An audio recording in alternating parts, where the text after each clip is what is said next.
Bismillahirrahmanirrahim. Assalamualaikum warahmatullahi wabarakatuh.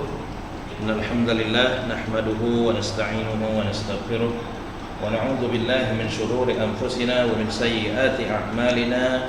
May yahdihillahu fala mudilla lahu wa may yudlil fala hadiya lahu. Asyhadu an la ilaha illallah wahdahu la syarika lahu wa asyhadu anna Muhammadan 'abduhu wa rasuluhu la nabiyya ba'dah, amma ba'du. Baik, ayuhal ikhwah sekalian, ya, di pagi hari yang berbahagia ini kita masih diberi kesempatan oleh Allah Subhanahu wa taala, ya, untuk dapat melanjutkan pelajaran kita, yaitu pelajaran nahwu, ya, bagi anak kelas 8 C maupun B. Baik, tanpa memperpanjang kalam lagi, ya, Ustaz akan langsung masuk ke materi pembahasannya. Namun Ustaz sebaiknya melakukan murojaah terlebih dahulu, ya. Kemarin kita sudah sedikit menyinggung pembahasan al-mubtada bin na'ti wal man'ut. Mubtada dengan na'at dan man'ut. Ya, ada baiknya Ustaz ulangi penjelasan berkenaan dengan materi al-mubtada bin na'ti wal man'ut kali ini, ya. Baik. Antum sudah mempelajari beberapa judul untuk pelajaran nahwu, ya. Kemarin kita sudah belajar yang pertama sekali itu isim isyarah, ya, isim isyarah dan al-musyar ilaih. Kemudian masuk kepada al-mubtada wal khabar, ya, mubtada apa, khabar itu juga apa. Ustaz nggak akan jelaskan lagi karena udah Ustaz jelaskan di banyak pertemuan. Kita udah sering murojaah. Kemudian selanjutnya kita kemarin sudah masuk berkenaan dengan al-khabar, ya, al-khabar dulu pembahasannya. Al-khabar bil idhafah, ya, al-khabar bil idhafah, ya, ada al-khabar bil jar wal majrur, kemudian ada al-khabar bi dzarfil makan, ya, itu nggak perlu saya jelaskan lagi. Kemudian ada al-khabar bil idhafah bismin zahirin, ya, al-khabar bil idhafah, ya, artinya al-khabarnya itu bentuknya mudhaf dan mudhaf ilaih. Mudhaf dan mudhaf ilaihnya adalah isim zahir. Kemudian ada al-khabar bismid dhamir atau bi dhamir. Al-khabar bi dhamir. Ya, al-khabar bil idhafah ila ismin zahir. Artinya khabar dengan idhafah kepada isim dhamir. Ya, ini juga udah ada contohnya. Silakan nanti antum rujuk kembali apa yang udah Ustaz jelaskan di materi-materi tersebut. Nah, di pertemuan kemarin ada pembahasan kita sudah mulai masuk kepada mubtada. Ya, mubtadanya ada yang bentuknya al-mubtada bismil isyarah. Ya, misalnya hadzal talibu mujtahidun. Iya. Nah, kemarin juga sudah dibedakan misalnya hadza talibun dengan hadza talibu mujtahidun. Apa bedanya hadza talibun, ya, dan apa bedanya dengan hadza talibu mujtahidun. Nah, itu udah nggak perlu saya jelaskan lagi, ya, karena di pertemuan-pertemuan yang lalu udah saya jelaskan. Baik, sekarang kita masuk kepada al-mubtada bin na'ti wal man'uti. Al-mubtada'u bin na'ti wal man'uti. Coba kita bahas mubtada dengan na'at dan man'ut. Contohnya untuk lihat di situ ada al-baitul kabiru jamilun. Kemudian ada kata al-maktabul jadidu qawiyyun. At-tilmidhu al-mujtahidu hadirun. Kemudian ada kata al-ummu al-hanunu murdi'un. Kemudian ada kata al-ustadzatu al-mahiratu ghaibatun. Kemudian ada kata al-mistaratu at-tawilatu munqati'atun. Ya, kita coba baca penjelasannya. Di sini ada kata yang pertama sekali kosakata, artinya ma'nal mufradat atau kosakata. Qawiyun artinya kuat, hadirun artinya hadir. Kemudian ada kata al-hanun, ya, artinya penyayang. Kemudian ghaibatun absen. Kemudian ada kata munqati'atun patah.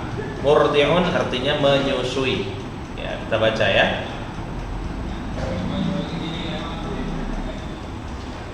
Ya, pada kata ini ada yang mungkin tidak terfoto ya oleh Ustaz mohon maaf ya.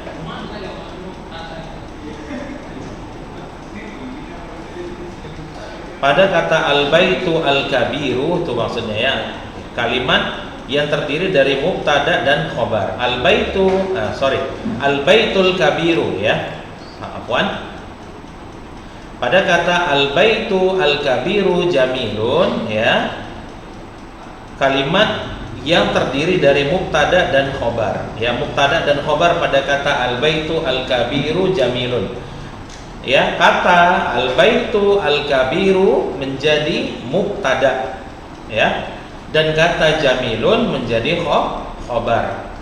Nah, mubtada dalam kalimat ini terdiri dari dua kata, yaitu kata al-baitu dan kata al-kabiru. Ya. Kata al-baitu sebagai man'ut, sedangkan kata al-kabiru sebagai na'tun. Perhatikanlah kalimat di atas pada skema di bawah ini supaya mudah dimengerti. Ya, untuk melihat di sini ada tabel. Ada kata al-baitul kabiru jamilun. Nah, lihat di situ. Al-baitu itu man'utnya. Kemudian ada al-kabiru itu na'atnya. Nah, gabungan al-baitu al-kabiru yang juga merupakan gabungan dari man'ut dan na'at ya, adalah mubtada. Baik, mungkin antum masih belum jelas apa itu na'at dan man'ut. Ya, gampangnya kalau dalam bahasa Indonesia ya, man'ut itu artinya yang diberi sifat. Man'ut itu artinya kata yang diberi sifat. Ya, kemudian na'tun itu sifatnya. Maka coba kita artikan dulu kita coba mengartikan arti ya, mengartikan kalimat al-baitul kabiru jamilun. Al-baitu artinya rumah, al-kabiru artinya besar. Nah, jadi sifatnya adalah besar. Apa yang ingin kita sifati dengan sifat besar? Yaitu kata rumah. Nah, maka rumah adalah sesuatu yang diberi sifat dan sifatnya adalah besar. Nah, sebuah kata yang diberi sifat dalam bahasa Arab disebut man'ut. Sedangkan sifat dalam bahasa Arab namanya adalah na'at. Maka kata al-baitu adalah man'ut karena dia diberi sifat, dan kata al-kabiru adalah na'at karena dia adalah sifatnya itu sendiri. Nah, maka kata al-baitu al-kabiru menjadi mubtada. Bagaimana kok bisa dia jadi mubtada? Karena nanti ada khobarnya. Khobarnya adalah kata jamilun. Karena kata al-baitu al-kabiru sendiri dia belum bisa menjadi jumlah atau belum bisa menjadi kalimat sempurna. Kalimat sempurna itu maksudnya kalimat yang orang sudah paham kalau kita menyebutkan kalimat itu tanpa bertanya-tanya. Ustadz, memang apa arti dari kata al-baitu al-kabiru itu, Ustadz? Arti dari kata al-baitu al-kabiru adalah rumah yang besar. Ibaratkanlah kalau misalnya antum misalnya beberapa hari yang lalu jalan-jalan bersama teman ya, melihat sebuah rumah yang besar ya, kemudian di rumah setelah pulang dari jalan-jalan bersama teman tadi, antum mengucapkan kepada orang tua, ya tadi rumah yang besar itu. Nah, antum mengucapkan seperti itu, rumah yang besar itu. Ketika antum ucapkan ke orang tua, apakah orang tua antum paham dengan apa maksud dari omongan antum itu? Al-baitu al-kabiru, rumah yang besar itu? Jawabannya adalah tidak. Kenapa? Karena antum belum mengungkapkan kalimat yang ingin antum sampaikan dengan sempurna. Nah, untuk menyempurnakan kalimat itu antum perlu kepada yang namanya khobar. Barulah nanti orang tua antum paham dengan apa yang antum sampaikan. Nah, kalau misalnya sepulang dari jalan-jalan antum bersama teman-teman antum tadi, antum mengatakan, ya tadi di perjalanan ada rumah yang sangat besar sekali, yang rumahnya itu bagus. Nah, Maka rumah yang besar itu cantik sekali atau bagus sekali, barulah kalimat itu bisa antum sampaikan dengan baik dan orang tua antum mengerti maksud dari kalimat antum. Rumah yang besar itu bagus, nah barulah dia menjadi kalimat sempurna. Orang lagi tidak bertanya-tanya ada apa dengan rumah yang besar itu. Nah seperti itulah permisalan untuk mubtada dan khobar. Kalau kalimat itu walaupun panjang tapi dia tidak sempurna, artinya tidak sempurna itu orang masih bertanya-tanya, masih menggantung kalimatnya, maka kalimat itu belum bisa dibilang kalimat sempurna. Atau dalam bahasa Arab namanya adalah al-jumlah al-mufidah. Nah, maka terkadang mubtada itu bentuknya bisa dia na'at dan man'ud atau man'ud dan na'at. Iya. Jadi nggak mesti mubtada itu satu kata. Misalnya antum katakan al-baitu jamilun. Itu sudah mubtada dan khobar atau belum? Jawabannya sudah. Al-baitu jamilun itu sudah mubtada dan khobar karena maknanya sudah bisa dimengerti. Emang apa arti al-baitu jamilun? Rumah itu bagus. Oh, namun ternyata dalam omongan kita tidak sesederhana itu. Terkadang kita ingin mensifati sesuatu itu dengan sebuah sifat. Contoh misalnya ya, kita katakanlah kalau contoh yang lain, kita sebut saja contoh misalnya baju yang baru itu, misalnya contoh lainnya ya. Kalau misalnya kita bilang baju itu mahal, dalam bahasa Arabnya al-qamisu ghalin.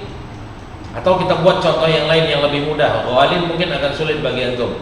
Kita buat contoh misalnya pulpen itu bagus misalnya. Al-qalamu jamilun. Nah, artinya pulpen itu bagus. Namun kita ingin menyebutkan bahwasanya pulpen itu baru. Nah, maka kita mengatakan pulpen baru itu bagus. Nah, maka kita katakan al-qalamu al-jadidu jamilun. Nah, seperti itu juga dalam bahasa Arabnya. Jadi sama dengan bahasa Indonesia. Jadi dalam bahasa itu ada kesamaan, ya.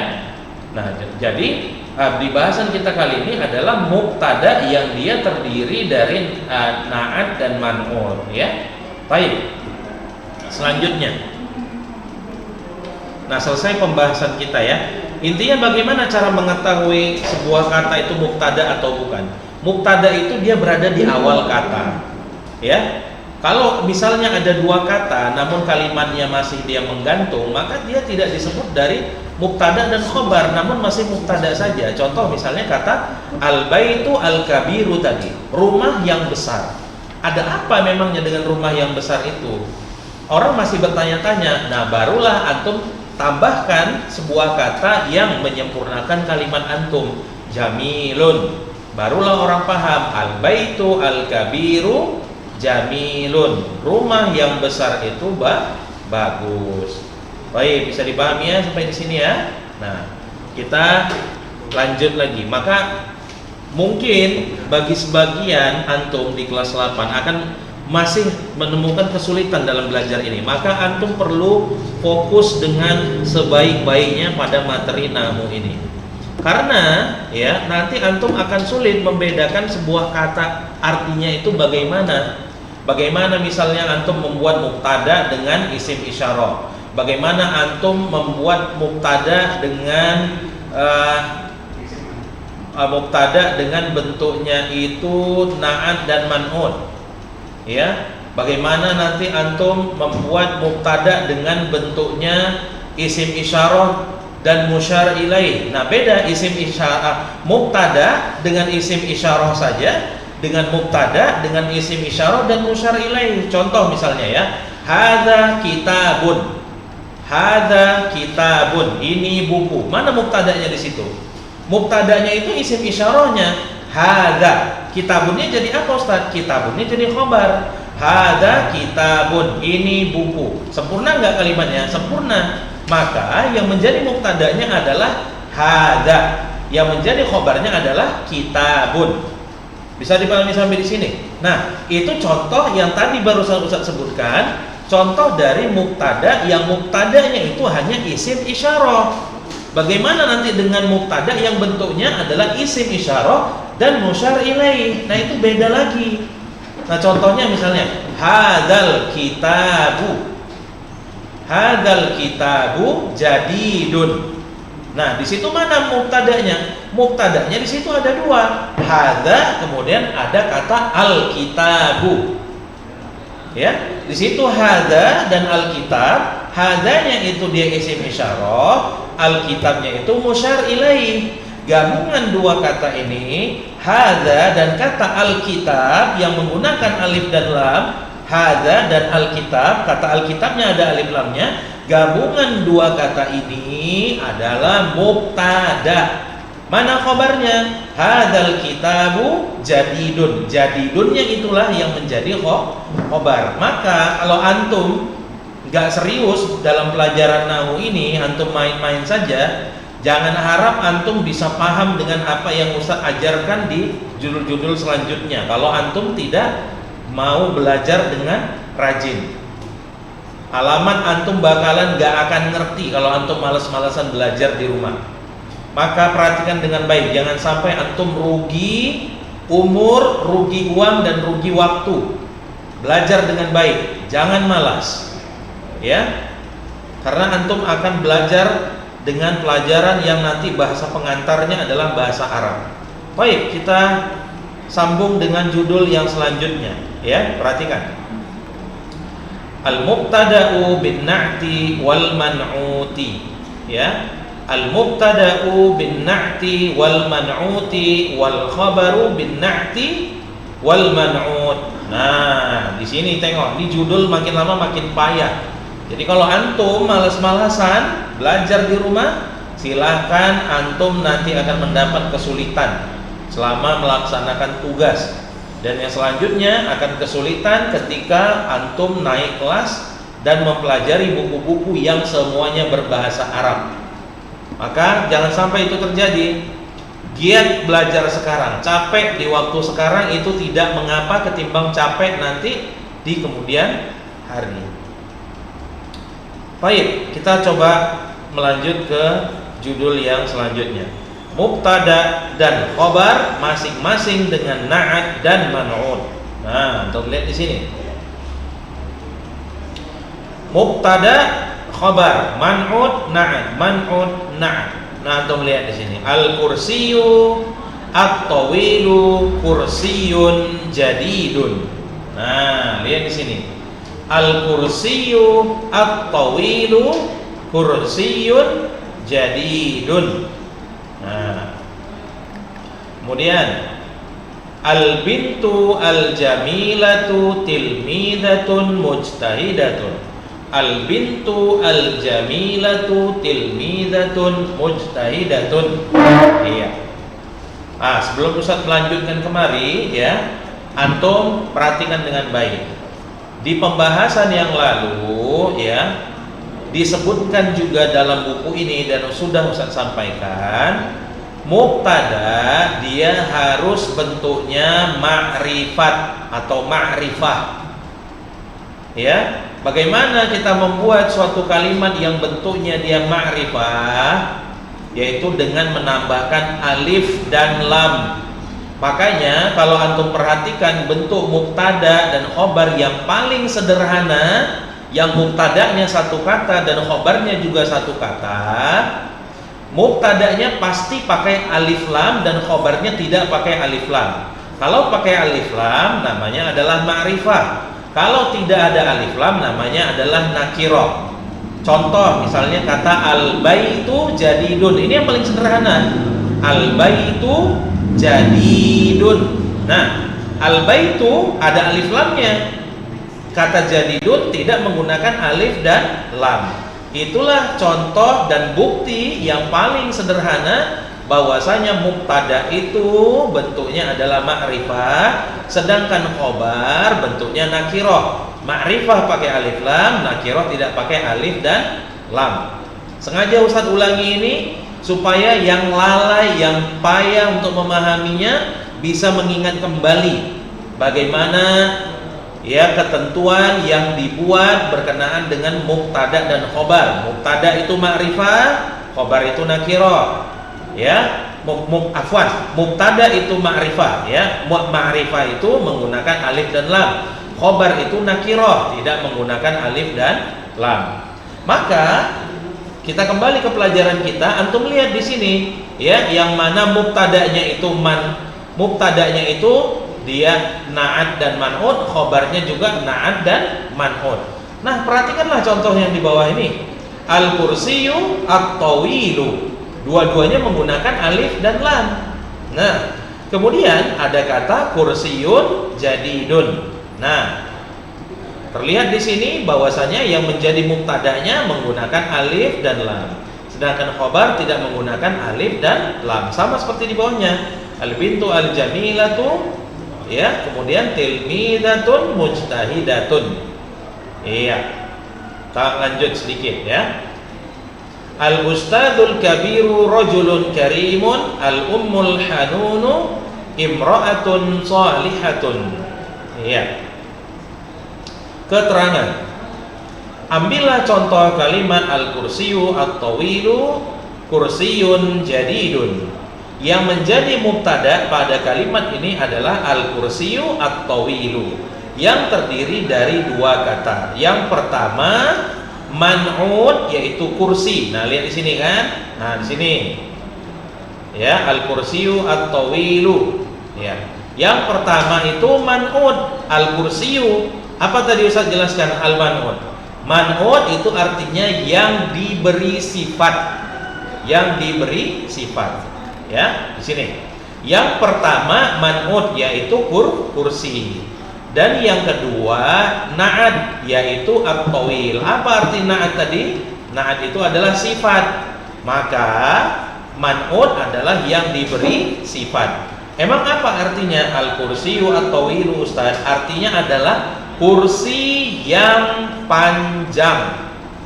Kursi yang panjang. Ya. Nah, sedangkan khobar pada kalimat ini adalah kursiyun jadidun. Kursiyun jadidun. Iya. Khobar ini ya terdiri dari dua kata. Yang pertama man'ud atau yang diberi sifat, yaitu kursi ya. Yang kedua na'at, yaitu jadidun. Ya, yang kedua itu kata jadidun, posisinya jadi na'at. Apa artinya jadidun? Baru. Berarti kalau kita artikan, apa artinya ini Ustaz? Al-kursiyyu at-tawilu kursiyun jadidun. Gimana mengartikannya itu Ustaz? Mengartikannya adalah kursi yang panjang itu adalah kursi yang baru. Nah, jadi misal di rumah antum ada kursi, ada banyak kursi, namun semuanya pendek-pendek. Nah, yang ini ada kursi yang panjang. Jadi antum bilang kepada adik antum misalnya, "Dik, kursi yang panjang itu adalah kursi yang baru." Nah, seperti itu penggunaannya ya. Baik. Nah, kita perhatikan skema kalimat tersebut di bawah ini. Tengok al-kursiyyu at-tawilu ya.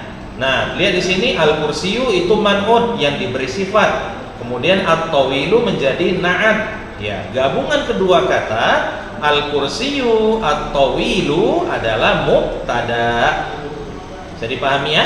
Nah, selanjutnya kursiyun jadidun. Kursiyun itu man'udnya, jadidun itu jadi na'atnya. Nah, gabungan kedua kata ini menjadi khobar. Jadi nanti di ujian akan banyak ustadz minta buatlah contoh dari buatlah contoh mubtada dan khobar. Itu yang pertama. Misalnya buatlah contoh mubtada yang khobarnya berbentuk idhofah kepada isim zahir. Nomor 2, buatlah contoh dari mubtada yang khobarnya idhofah kepada isim dhamir. Buatlah mubtada dan khobar yang mubtadanya berbentuk isim isyarah, dan seterusnya. Jadi antum harus benar-benar dapat memahami dan membuat contoh dari masing-masing judul yang sudah Ustadz jelaskan. Baik, kita tutup pelajaran kita hari ini dengan doa kafaratul majlis ya. Mudah-mudahan antum dapat memahami ini dengan baik. Ya. Pelajari dengan baik agar antum mendapat nilai yang baik dan dapat pemahaman yang bagus. Karena nilai tidak selalu menjamin apa yang benar-benar antum pahami. Ya, nilai terkadang tidaklah murni dari apa yang antum dapat ketika ujian. Nilai di ujian itu nilai yang mendapat tambahan dari seluruh apa yang kegiatan di sekolah. Mulai dari pelaksanaan tugas. Dalam pelaksanaan tugas antum bisa saja mencontek punya kawan. Kalau mencontek artinya antum tidak paham. Walaupun nilai antum tinggi, hakikatnya antum tidak paham dan seharusnya nilai antum itu rendah.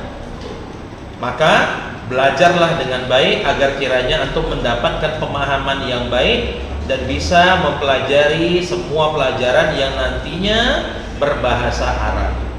Demikian pelajaran kita hari ini. Ya, kita tutup dengan doa kafaratul majlis. Subhanakallahumma bihamdika asyhadu an la ilaha illa anta astaghfiruka wa atubu ilaik. Assalamualaikum warahmatullahi wabarakatuh.